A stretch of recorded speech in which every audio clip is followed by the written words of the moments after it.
Welcome again to Cottage Talk. I am Russ Goldman. Joining me right now is Max Cohen and Yannis and Max. This is our post-match show of Fulham's 2-1 victory against Leicester City. A huge victory, guys. We're going to be talking about this in the next hour. I'm excited. I hope everyone is excited to talk about it. It should be a lot of fun, and I look forward to it.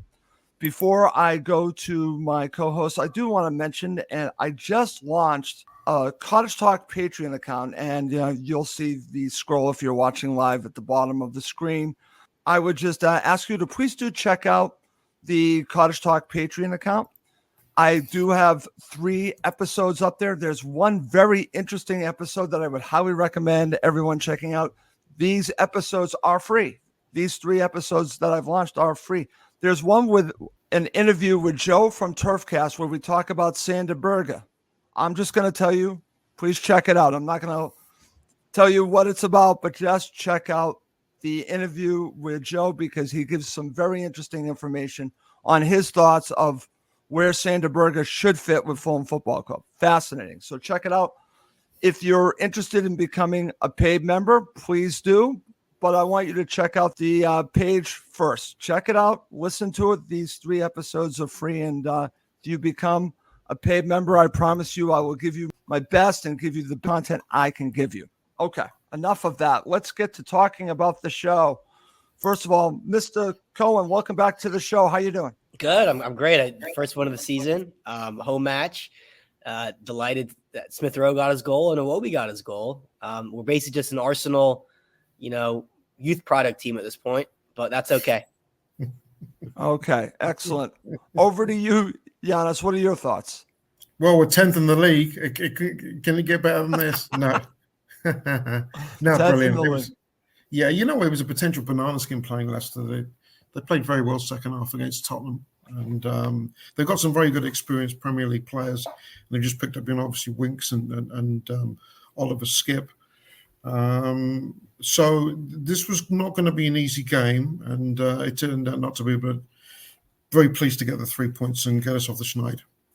Okay, excellent stuff. Okay, great way to start the show. So let's get going on the show, and let's go to a section, guys, I'm calling Cottage Talk Talking Points. So Max will be familiar with this because we did it last week. So Yannis, I'm going to go to you first. Here's my first talking point coming out of the match. Fulham dominated the play, but should have won by more. Yannis, I truly believe that. Do you agree with that statement? And why did they only win by the lone goal? Yeah, I agree. I think 3 or even 4-1 wouldn't have flattered us. Hermanson had a very good game in there for Leicester. That save off Adama Traore in the first half was outstanding. But then again, he made some good saves, but he blotted his copybooks. The first goal, so was it the second goal that Iwobi scored, really, I'm sure he'd like to have back. I just, again, the question marks, you've got Rodrigo up front. Are Rodrigo and Raul Jimenez enough? Do we need another striker? Marco's already talked about getting a wide player in. Maybe that killer instinct up front is what we're missing at the moment. But it's early in the season. We had a pretty good preseason. Even the defeat, against Sevilla was productive. And you've got new players coming in. And, of course, you've got Joachim and Sander coming in as well. So once the system is a little bit more fluid, we'll create more chances. And I'm expecting we're going to score more goals. But it doesn't matter if you win by 1 or you win by 3, as long as you get the win, and at least we got that. I agree with that, Yannis. And I want to ask you the question because I mentioned this on my 5 takeaways from this Fulham victory, which, again, is on the Patreon account, is that I think Fulham are miles ahead where they were last season and 2 seasons ago. And I think the dominant play kind of epitomizes that. And like you said, other players are going to be integrated in the squad to make them even stronger. Do you feel that we're farther along than we were last season? Well, if you look at last season, the first game of the season, I think that was the 1-0 up at Goodison Park. But then we lost to the Bus Stop boys. And that was the day that we lost Mitro. So that took a little bit of time. I think this time around, losing Palhinha, which is, as in many ways, a bigger shock, we look a lot more settled because we've got a lot more grounding in terms of the lineup that we've got. You look at the lineup and you say, well, that is a Premier League lineup. You could have if Watson was about a couple of players if you want, but that's always debatable. But if I'm an opposing coach and I look at this lineup, I go, well, there's a lot of experience there. There's some technical know-how there. We're a very, very good team on the break. Everybody seems to respect Marco Silva. So in that sense, yeah, we are further along. And I think a lot has to do with the continuity of the coaching staff, even though we lost Bowen Morty. It's an experienced-looking lineup. And we're not looking below us. We're looking up now, which is good. And I think that's where staying up is a big thing, because it makes you look at this lineup compared to last year, and you still got a lot of the players, that are here, which is great. Okay, excellent. Over to you, Max. What are your thoughts about this? What Yannis shared, and then just in general, they dominated the play, but should have won by more. I think it's totally right. When Wild Face scored, I thought we were in for a very tough match. And, I thought we did well to win because, as Yannis said, there were no pushover against Spurs. No. And they're a well-drilled side, but it's a classic match. I don't know how many times you say, when we're up 1-0, we needed that second goal right away to kill it. And we tried. I thought it was impressive that we didn't just retreat into our shell. We kept going, but you just knew that was going to come back and bite us. So to go into at the half level was not fair on our performance.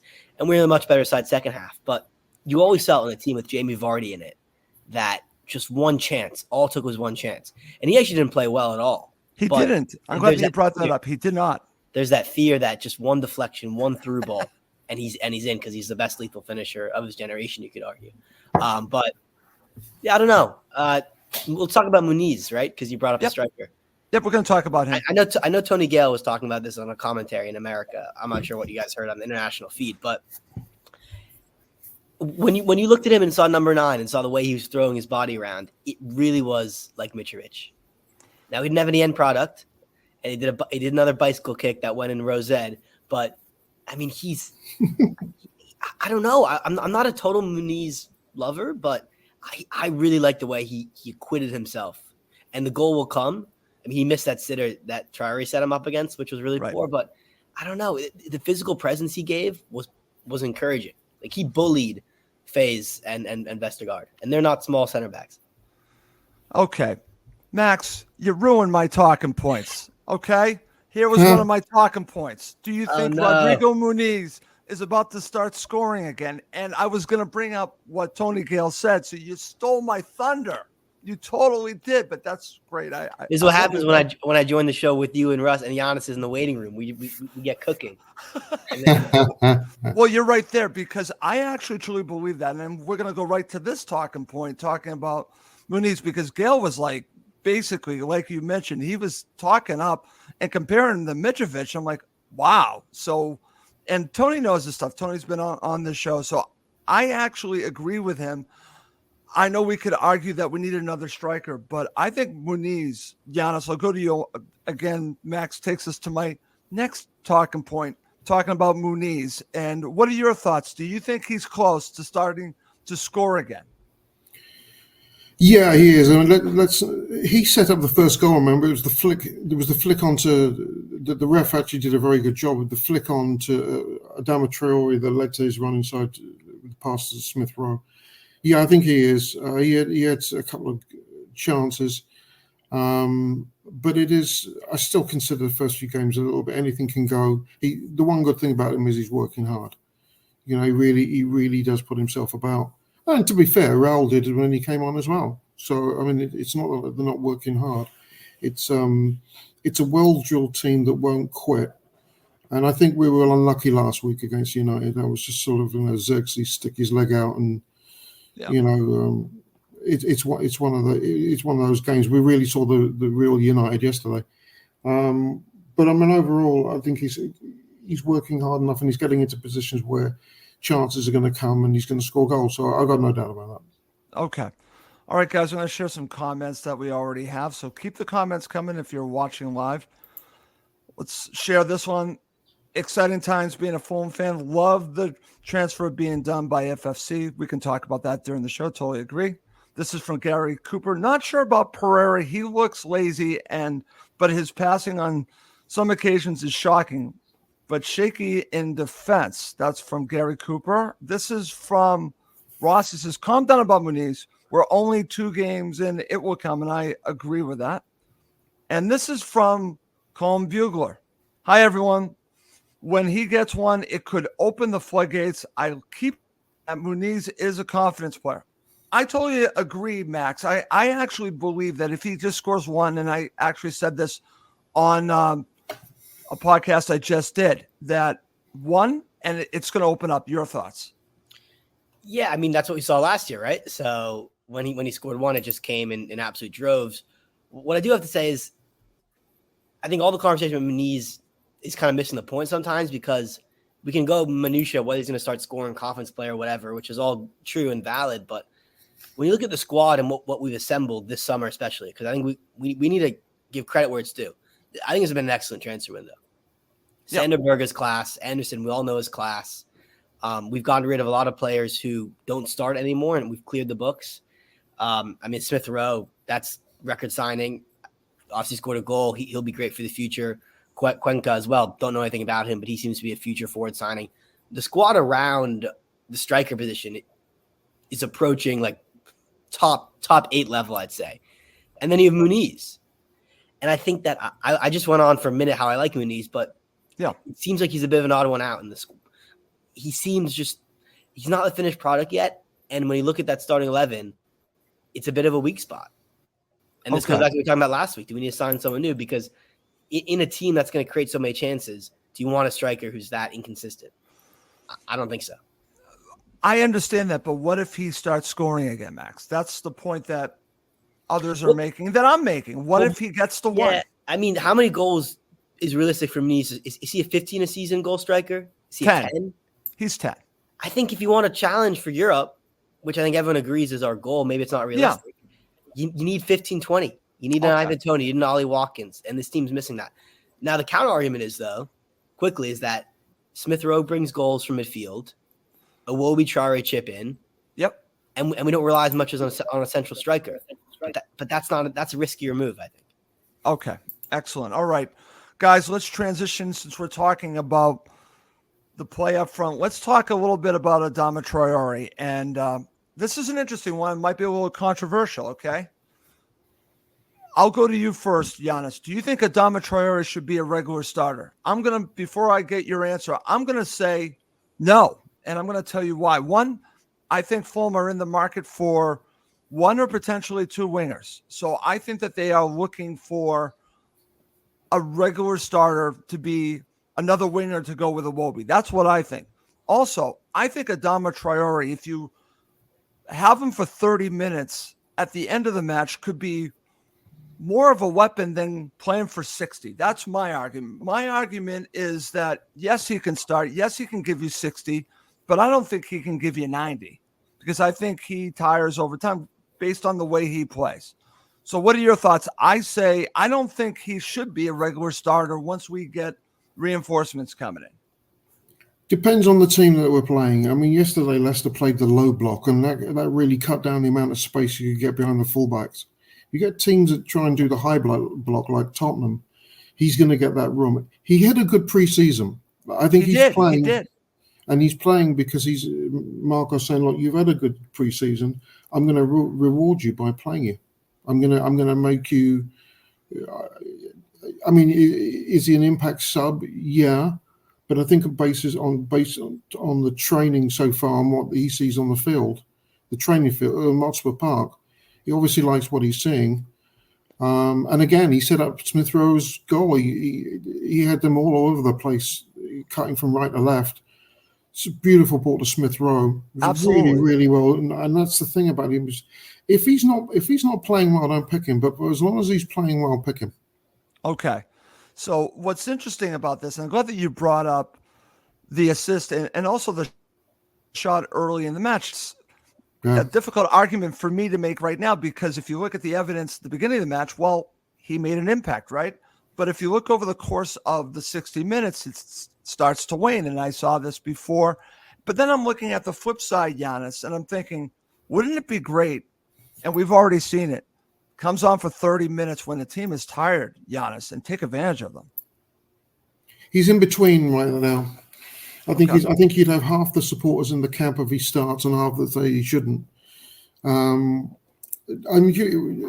already said he's going to get a wide player in. Right. We don't know who that's going to be. He said it's nowhere close. I'm not so sure I believe him, but he's probably got his eye on someone. And maybe put Emil Smith Rowe at the number 10 role, and then you've got a gap there. But again, I need to see, as long as it's not Mano Solomon, he's going to lead. Thank God for that. He's going to Leeds United. He's going to Leeds. Yeah. If we can get someone in, that's great. But I'm going to, if you've got let's put it in simplistic. If you've got a winning lineup, or they're playing well, just keep it as it is, unless you're going to play horses for courses, which is where the new signings come in. For example, do you play two defensive central midfielders? Yesterday, we played Lukic. Right. And Lukic was fabulous, and that worked. Now, if you'd had Berger with Lukic against United, would it have made a difference? Well, possibly, yeah. Possibly indeed. So, but I'm at the moment, I will say he deserves Traore regular starter until otherwise. Okay. Before I go over to you, Max, I'm just going to share some comments. I've already shared them, but I'm going to share them again. This is from our friend Isaiah, who's also been on the show. Traore should not be a starter. He's an impact sub. This is from Gary Cooper. Adama's final product is awful, so dead on 30 minutes. He's very wasteful. So what are your thoughts about all of this? And obviously my comments and Yannis's comments. Where do you fall? I think you're being way too harsh on Adama Traore. I think the fan base is too harsh on him. I think he's the most unique player in the Premier League, and I agree that his final product is not where it should be. But I mean, let's be honest. If he had final product, he'd be playing for Man City. He'd be playing for the best teams in the world. He did have a loan spell at Barca, which is funny. But yeah.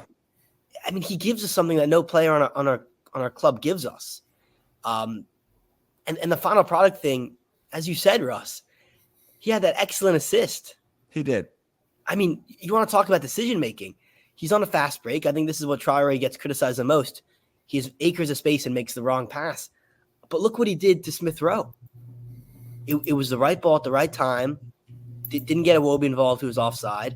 It was perfectly timed, and he's the one who's making these situations for us out of nothing. I think he's a regular starter. I think he's one of the first names on the team sheet, honestly. You can bring him on for 30 minutes, but your starter is where your bread and butter is. You pick your best 11, and who's starting over him right now? Harry Wilson. Oh. I mean, it's a joke. I like Harry Wilson. I really do. Right. Harry Wilson has little to no impact most matches he plays. But what if you add two wingers? What if you add or even one winger? Sorry? What if you add a winger like Marco wants to add? And I've heard maybe they might add two. We don't need a winger. Listen, okay. I really think that's... You know better than Marco? I'm sorry. Listen, we know if Marco's going to get an attacker, get a number 9. You know? Okay. I mean, Traore, though, I mean, come on. He can add more goals and assists. I'm not going to disagree. But, I mean, the injection of pace and direct play that he gives, on his day, no one can defend him.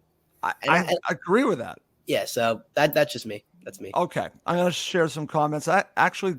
This comment goes with you, Max. With Adama starting, it's working, don't change. This is from our friend Combe Bugler. Maybe Robinson can help Adama with his end product, as I thought he had a poor end product previously and has improved in that area immensely. It's interesting that he said that. I wasn't going to have this as a talking point, but I would like to actually talk a little bit about Jedi. I want to go to you, Max. Is it me, or has his crossing gotten a lot better? I think it has. I think we because he's finally lofting it. Because before, when he'd loft it, he'd just chip it right to the keeper, or he'd hit it hard on the ground to no one. But he's found the middle ground, which is putting on the heads of our attackers, which is excellent. Yep. So, yeah, I mean, credit to Anthony. He's someone who, I don't want to jinx it, but the window is going to close in a week. I'm a little shocked no one's come in for him in a more serious way. Well, there's been a little talk. There has been, again, it's just paper talk, but there's been talk, but we'll see. Yannis, what are your thoughts about Jedi? Am I wrong to say that his crossing has gotten better, or have you seen anything different? No, it's improved. It could be better. Like he still infuriates me at times. Okay. Some of these crosses. But you look at that, you remember the goal, what was it against? Who was it against? Was it against Sevilla? The cross from Jedi that came at Smith Rowe's first goal for Fulham. It was a lovely cross. It's not like he can't do it. He can. But you still got his pace. No, to any of the clubs out there, don't bother touching him. No, he's not going. Yeah, he's no good. He's terrible. No good. He's no good. He's the Floyd AATB. Oh, here we go with Floyd AAT. We wouldn't have a show, Max, if there wasn't one reference to Floyd AAT. No, it wouldn't be the same. You don't want Jedi. No. Not happening. Okay. Awful. Good stuff. All right, guys. I have one final talking point, and this actually goes with talking a little bit about Lukic. I was trying to think of the best way to talk about this, but I want to talk about Sander Berge.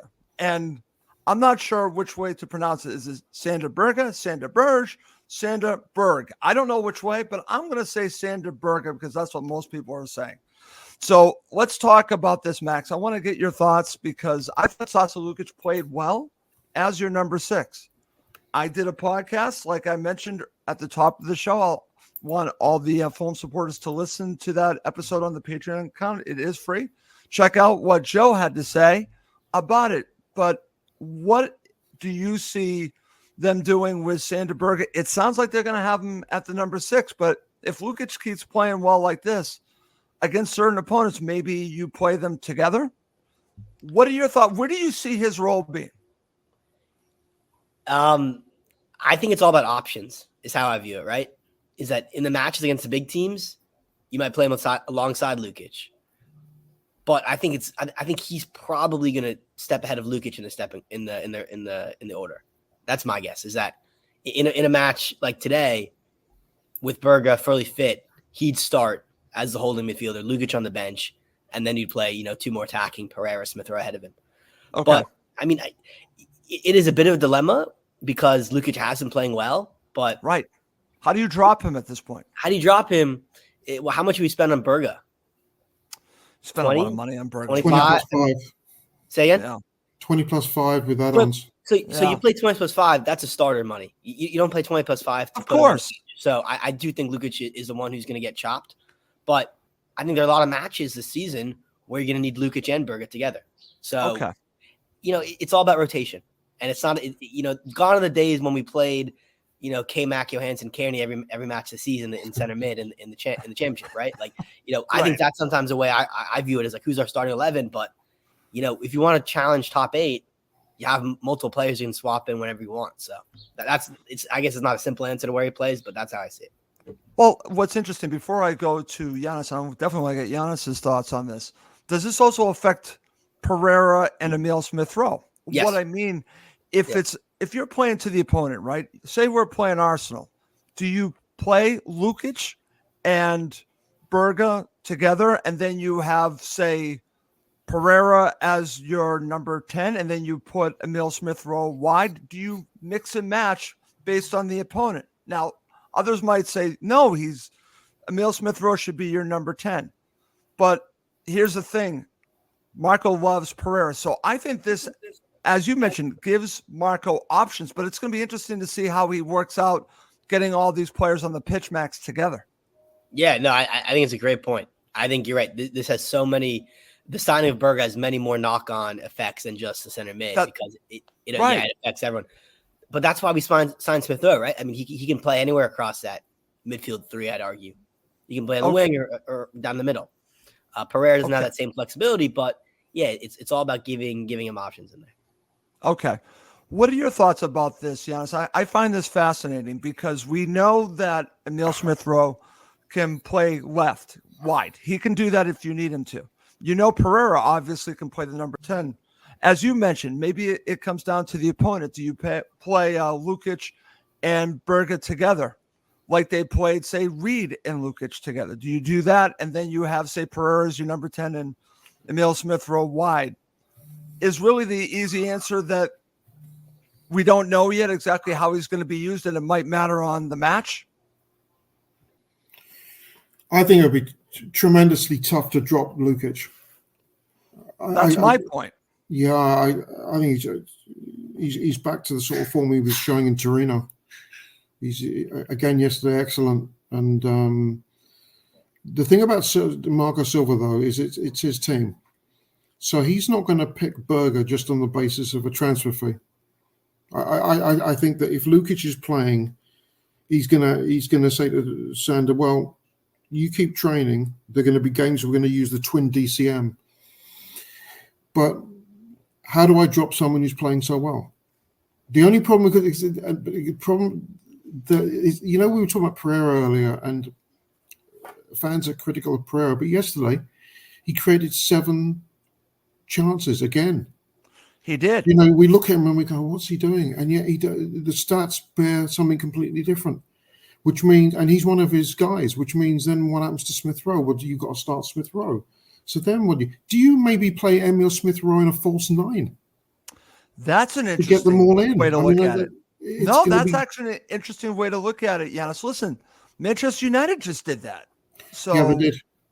They absolutely just did that against us. So it's not out of the realm that Fulham could do that as well.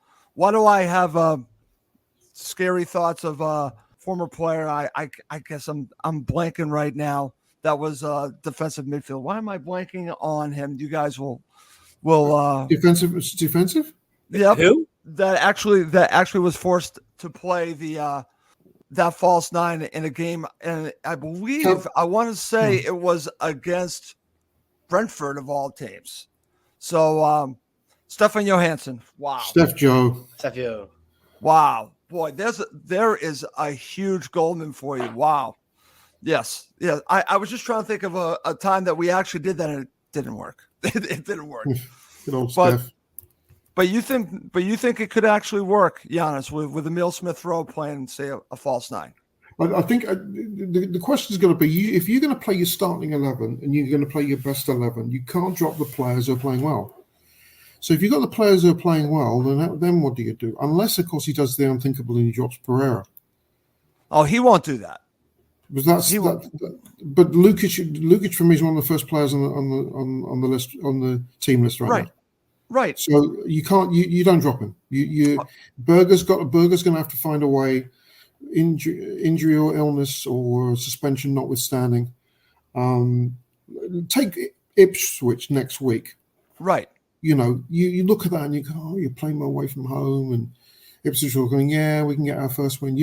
Just play one defensive central midfielder. Berger doesn't start next week. And anyway, Berger needs a few weeks because he didn't really have much of a preseason. Right. We know that. Right. I don't think he's going to start against Ipswich Town. I don't think he'll play against Birmingham either. I think that you'll get Joachim in. That's going to be a good lineup for Tuesday, by the way. Oh yeah. You're going to have Castagna and Sess in there, and Harrison Reed. And could you possibly see Josh King? Could you possibly see King? Yeah, give Josh King. What a win against Shrewsbury, the under-21s. What a great win that was. Kudos to Hayden Mullins and the coaching staff, what they did with the boys there. Absolutely. Very interesting stuff, guys. That's why I wanted to talk about the situation with him, because I think it almost becomes a domino effect.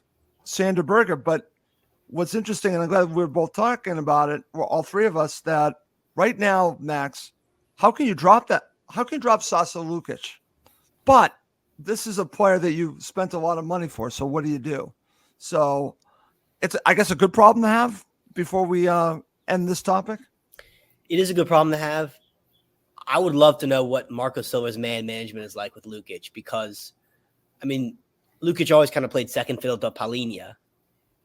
And I guess what he's seen this year is when Palhinha left, now he can step in to be that holding midfielder person. And then you go and see your own club spend a large sum on someone who plays basically the same role as you, or very similar to you.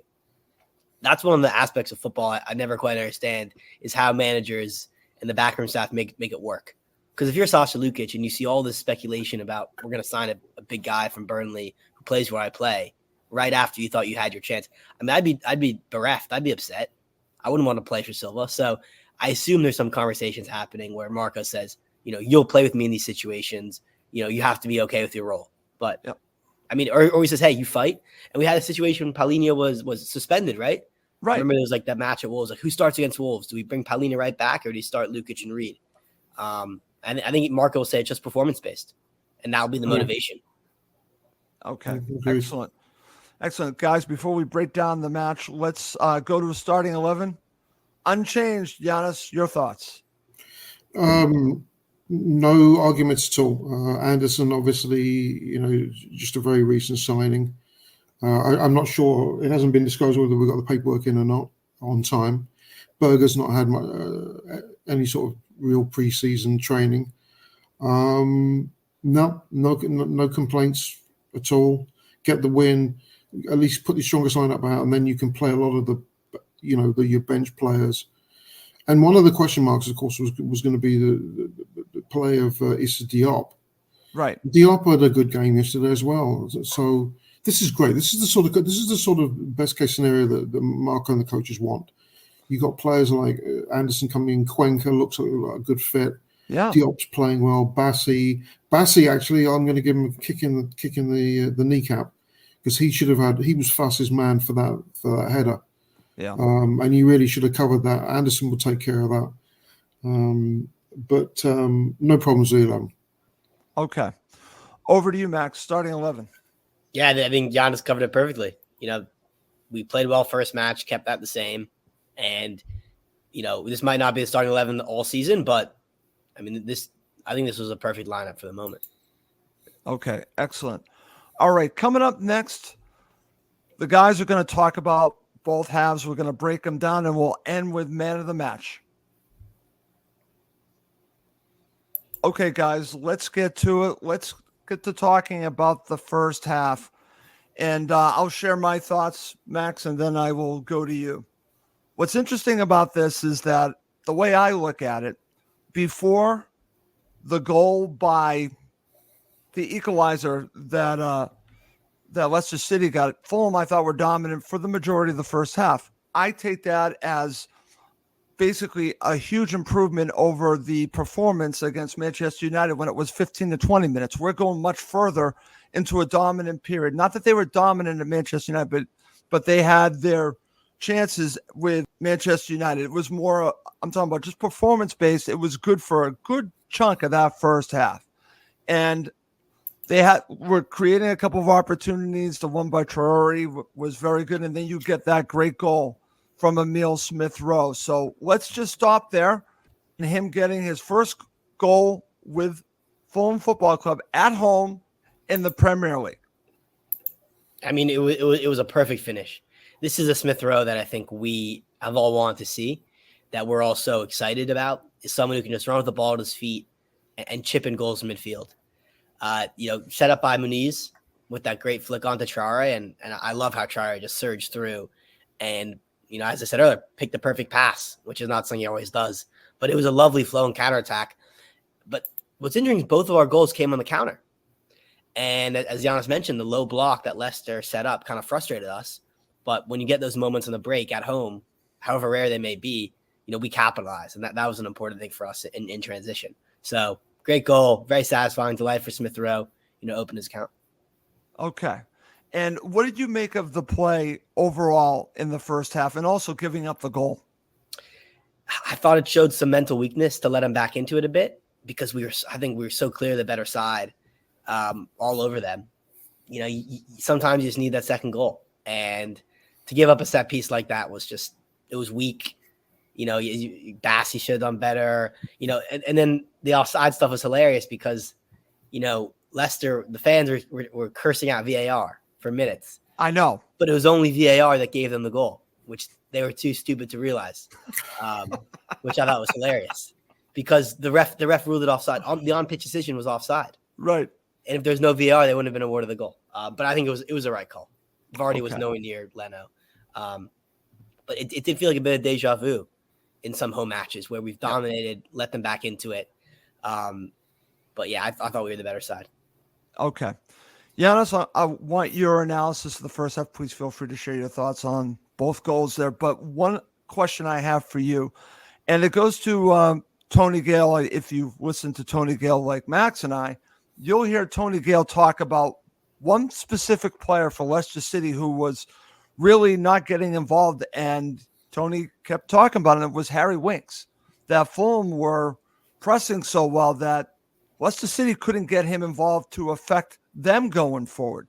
So that to me spoke volumes of Fulham's press and how they were playing, how they were dominant in that first half.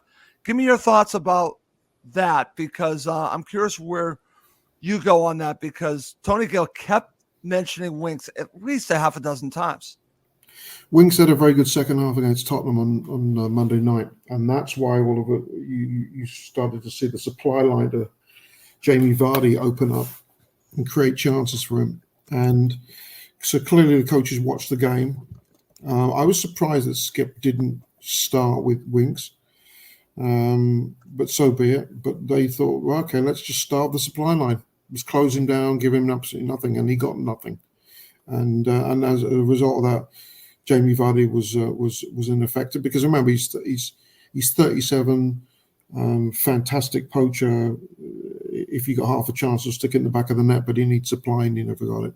Right. And once we starved them of that supply, really they didn't really create anything. They're going to need to make one or two more signings. I fancy you got Patson Daka's injured at the moment.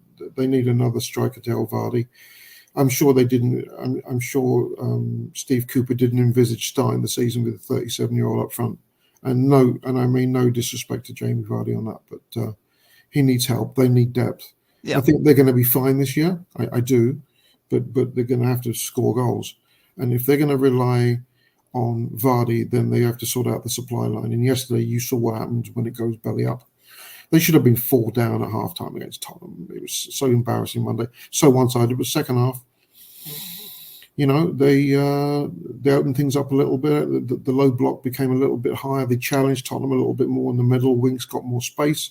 Supply lines of Vardy opened up, and that's sort of the result that you saw. But I do think that Winks was ineffective because of what we did in the centre of the park. Did a very good job closing him down. And that's why I wanted to talk about that. This is from Ross.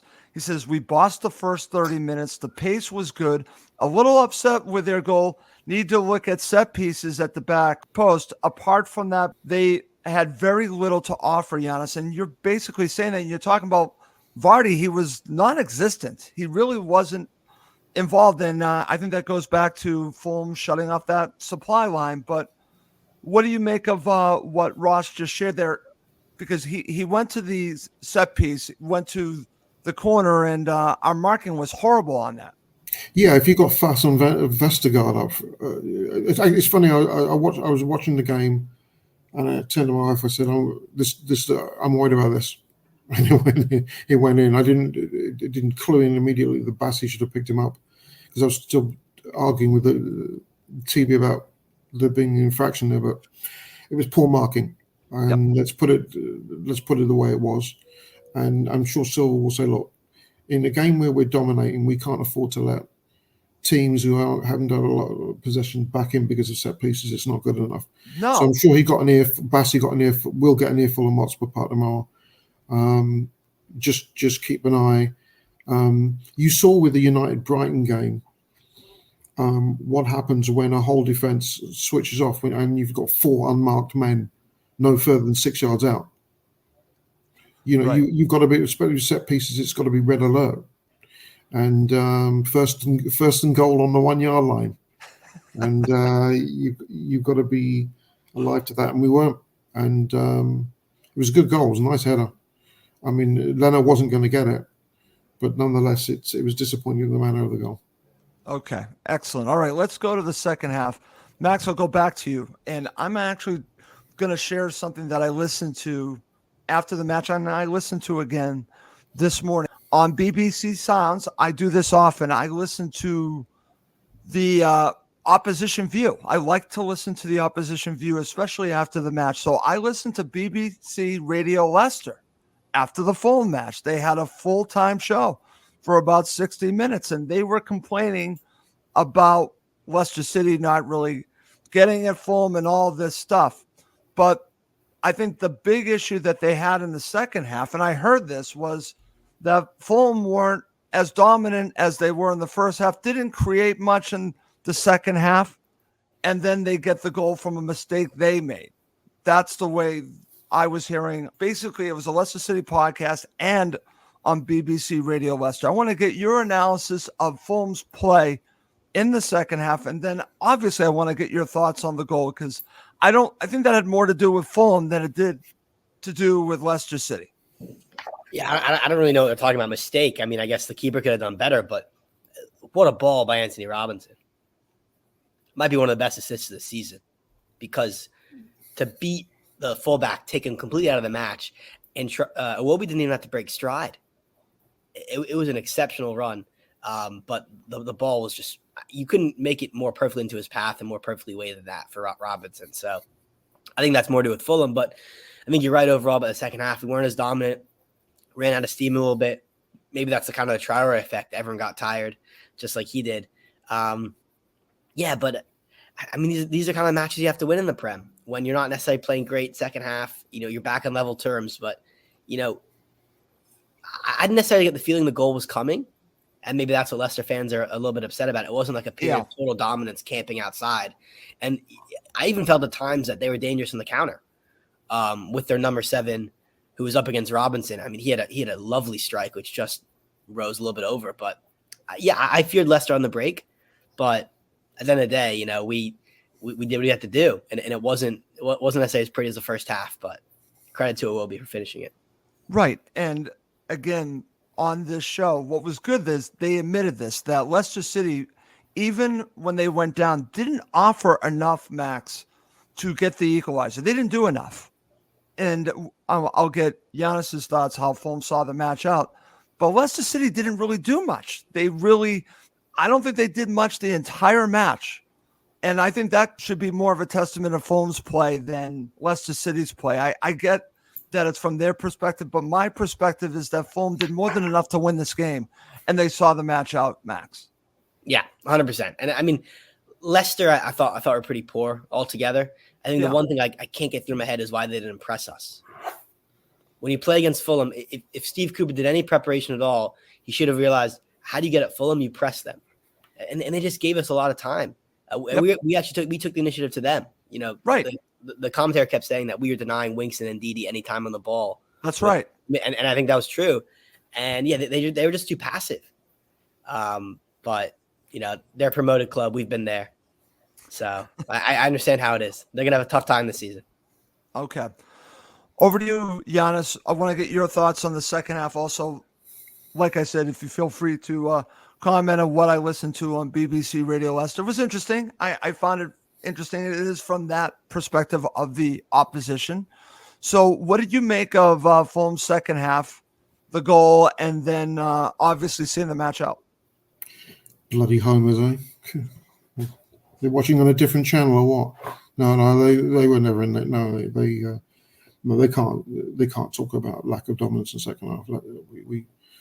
We deserved the goal. The second goal was a fantastic. I mean, it was the Kenny ball to Robinson. Robinson, that was, as Max said, it was a brilliant ball. First time, it's curled it round. Keeper really should have done a little better, but don't care. They really didn't create anything. They didn't look half as lively as they did second half against Tottenham.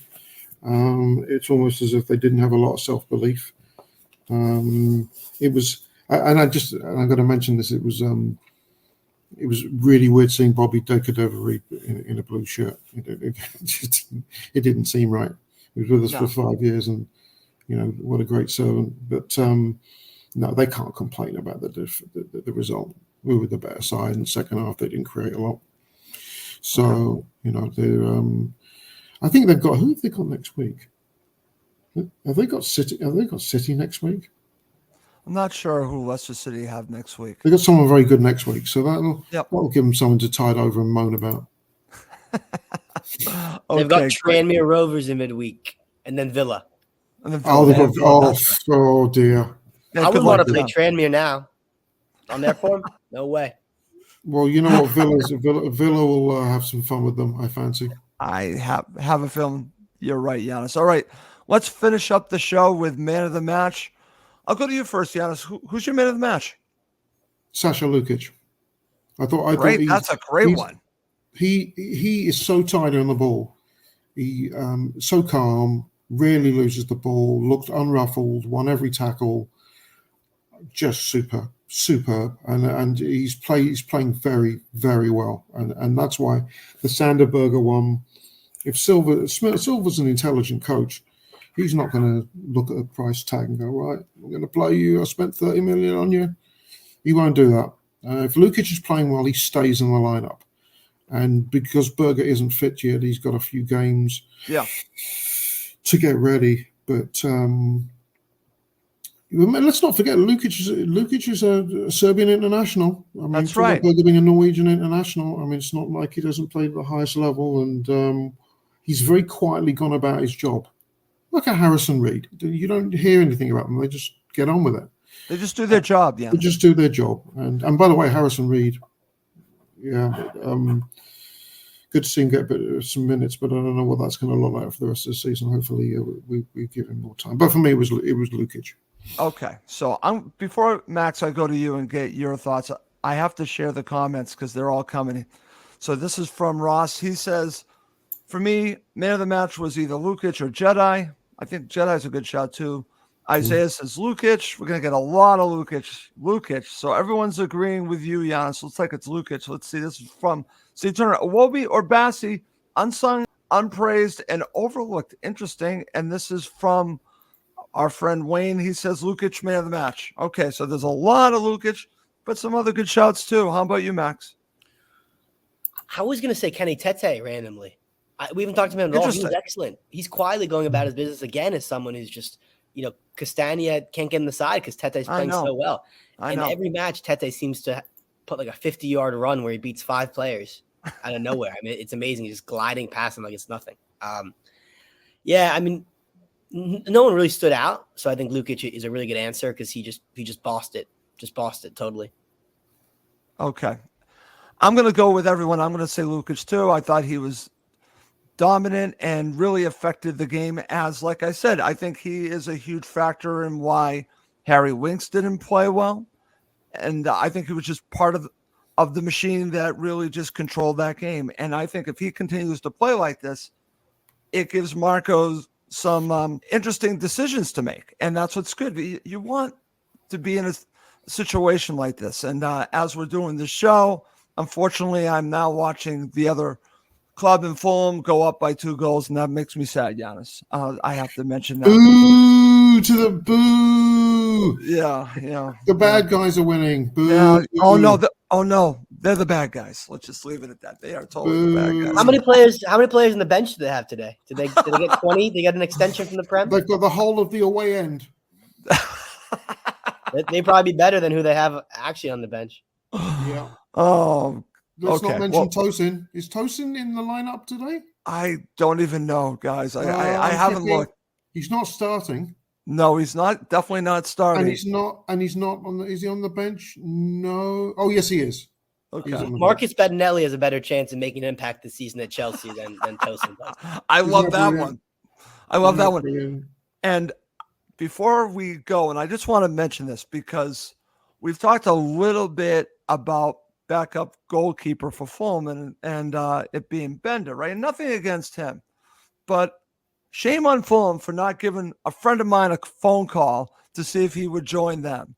My friend Asmir Begovic just joined Everton, so congratulations to Asmir for going to Everton. But we could have used a backup goalkeeper, someone that could have really just be a good pair of hands if you need him, and that's something Asmir can do, even though he's getting up there in age. So just a little shout out to my friend Asmir Begovic. I just want to mention that. All right, guys, before we wrap this up, final thoughts to you, Mr. Cohen. Listen, as Giannis said, we're 10th. We're right where we're going to be at the end of the season. We can just we can just call the season now. Everyone go home, have a nice little holiday. Listen, there's a sense of real optimism, I think, around this preseason that wasn't even there a week ago. So, I think people feel good about the transfers. The intent from the club seems to be there in a way which wasn't always the case maybe a month or two ago. And I think people are just excited over Marco Silva to see how far he can take this team. Okay, excellent stuff. How about you, Yannis? Final thoughts before we wrap this up. Last week of the transfer window ends at, was it 11 o'clock? Who do you want, Yannis? If you were Tony, who would you bring in? If I was Tony Khan, who would I bring in? I just put you on the spot. I wouldn't want Ademola Lookman, in case anybody's wondering. You know how I feel about it. You know how I feel about him. I remember. You should get him for penalties alone. I would put a cheeky bid in for Calvert-Lewin. Okay, so I'm going to share this with you guys. I'm going to share this with you. About a week ago, someone actually messaged me that a name they kept hearing was Calvert-Lewin with Fulham. Now, this was over a week ago. So I don't know if there's anything to it, but again, a source of mine said every time he was talking about attacking players, his name was coming up. And this has not been in the media. I've not seen anything of Fulham being linked to Calvert-Lewin, but I actually heard that. Yeah, they've got no money. Russ, Everton, if you saw the post-match conference with Sean Dyche after the hammering at Tottenham yesterday, he says, bringing players in, what are you talking about? We've got no money. We've got no money. I mean, and Calvert-Lewin, you're not going to get him on a loan. No. But do you? I would do that. Test it. Just test it. I'm just throwing it out there. I would absolutely do that, Yannis. I would totally do that. If I'm Fulham, you got nothing to lose, I would give that a shot. But we shall see if that is something that they will do. But like I said, again, a source told me that he was hearing that this was 10 days ago, that the name that kept popping up was Calvert-Lewin. So we'll see. We'll see. Chelsea have scored again. Boo. Oh, yeah. Boo. Well, I think we need to end the show because they keep scoring. I think we definitely need to end the show.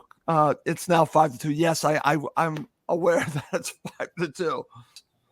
Guys, great show. I really enjoyed this, Yannis. I hope you enjoyed it. Yeah, it was fantastic. Fantastic. Let's do this again next week. Let's do this again. Guys, can we plan for next week? Max? Do it. Yes. Do it. Yeah. Okay. The three of us, now it's been confirmed the three of us will be back next week. And we're going to try to do it as much as possible because I love doing the show with these two guys. It is so much fun, and I've been thoroughly enjoyed this show. Before we go, I just want to mention one last time, and I mentioned at the top of the show, and it actually will be in the description of this show, that I did launch a Cottage Talk Patreon page. If you're interested, please do check it out. And if you like what you hear, please become a paid member. Check it out. I actually shared 3 free episodes, so you got plenty of content to listen to. And one is a very interesting listen from a supporter of Burnley who will tell you what Fulham are getting with Sander Berge. I would highly recommend, even if you don't become a member, listen to that episode. I would highly recommend it. Okay. Well, that's going to do it for this episode of Cottage Talk. As always, please do subscribe on YouTube and Apple Podcasts. It does help other Fulham supporters find us. Well, that's going to do it for this episode. Thank you again to Yannis and Max Cohen. I'm Russ Goldman. Thank you always for watching and listening to Cottage Talk, part of the talkSPORT Fan Network.